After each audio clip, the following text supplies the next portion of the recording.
masjid tidak bagus. Tolong kalau ada pengurus masjid di sini, jangan simpan saldo itu uang. Sedekahnya orang tiap maghrib, sedekahnya orang tiap Jumat, jangan kau simpan di bank. Ketika kau simpan di bank, apalagi bank konvensional, maka uangnya orang mengendap, tidak jalan amal jariahnya.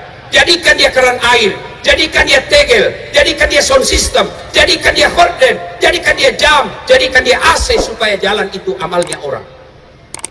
Saldo kas 70 juta, kita masuk toilet tidak ada ini. Masih bagus kalau kencing Pak, masih bisa diselesaikan. Tapi kalau itu yang kuning, mana kita mau keluar begini bos? Tidak ada air.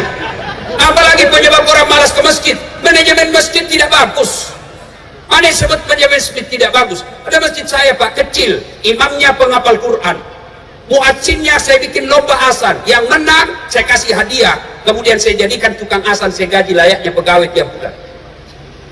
Kemudian penceramahnya, belum ceramah saya sudah kirim honornya. Kalau dia khotbah Jumat minggu depan, Jumat ini saya sudah kirim honornya. Kasih naskahnya, kasih judulnya, kasih referensinya. Mic-nya bagus. Coba karpetnya tiap tahun kita ganti. Dia apa? Ramai orang datang ke masjid, merasa nyaman di masjid itu. Tidak bagaimana orang mau ke masjid yang azan, orang tua sudah pensiun. Sesak napas.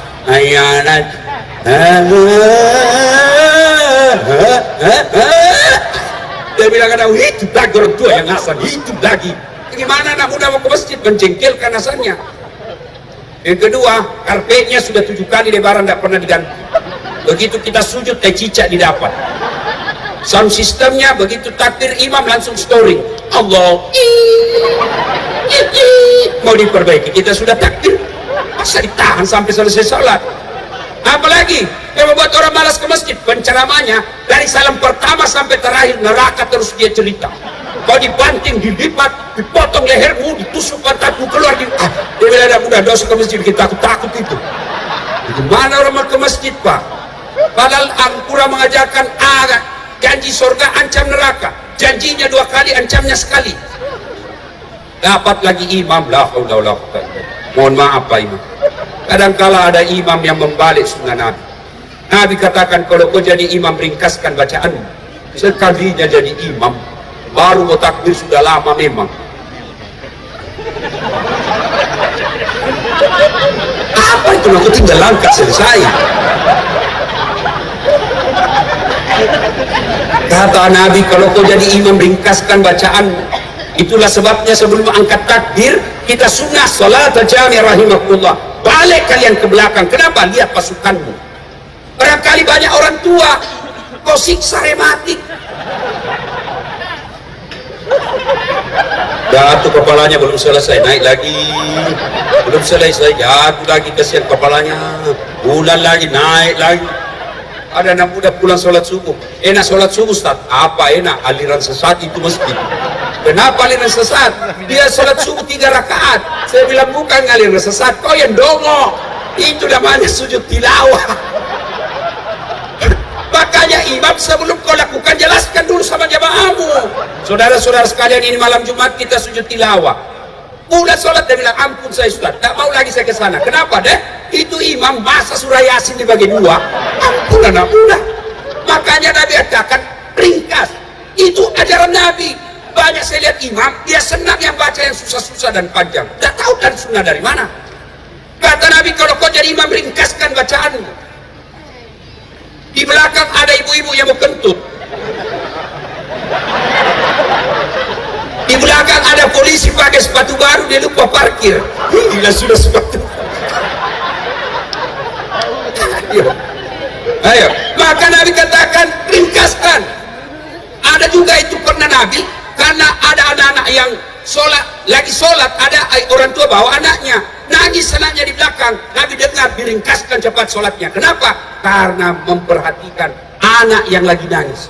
Ini sekalinya anaknya orang nangis, tambah dia kasih panjang. Rasa kau siapa suruh bawa anak-anak mesti. Yang kedua kata Nabi, kalau kau jadi imam, bacalah yang umumnya orang hafal. Kenapa disunahkan umumnya orang hafal?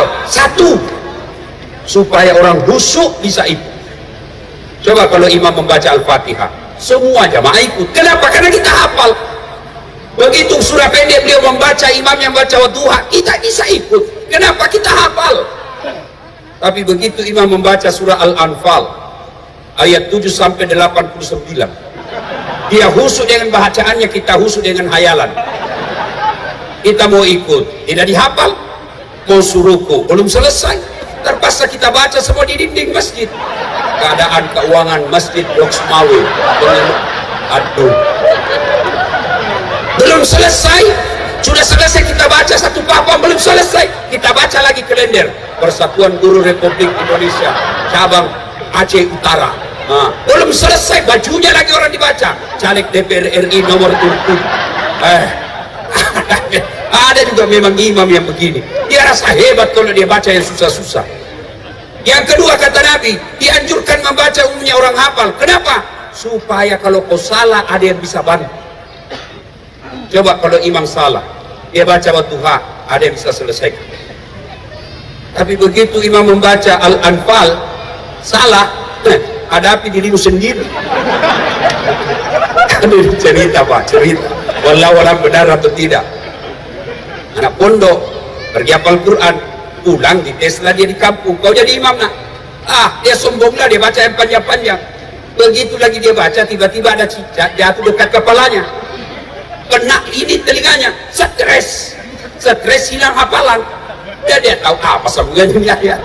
Dia ingat, dia lupa betul, suasana masjid hening, ada yang bisa. Tiba-tiba Pak Imam bilang, tolong bantu di belakang.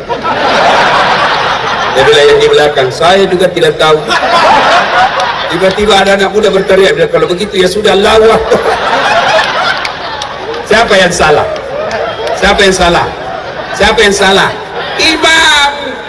Ini kejadian waktu saya alami, ini kisah nyata. Waktu saya SMP di kampung. Di sujud, lama sekali imam sujud. Tidak seperti biasanya. Lama betul, tunggu-tunggu tidak naik. Tiba-tiba ada kawan saya, dia angkat kepalanya. Langsung dia teriak, hilang imam. Ternyata imam tinggalkan saf, dia keluar pintu depan. Kacau masjid Pak. Selesai sholat kita tanya, Pak Imam, kenapa kau tinggalkan saf? Dia bilang, saya kentut. Lain kali kau kasih naik dulu kepala kita supaya kau dilihat. Dia bilang, justru saya sengaja karena saya malu kau lihat saya. Kacau sholat. Siapa yang salah? Imam. Maka hati-hati pilih imam.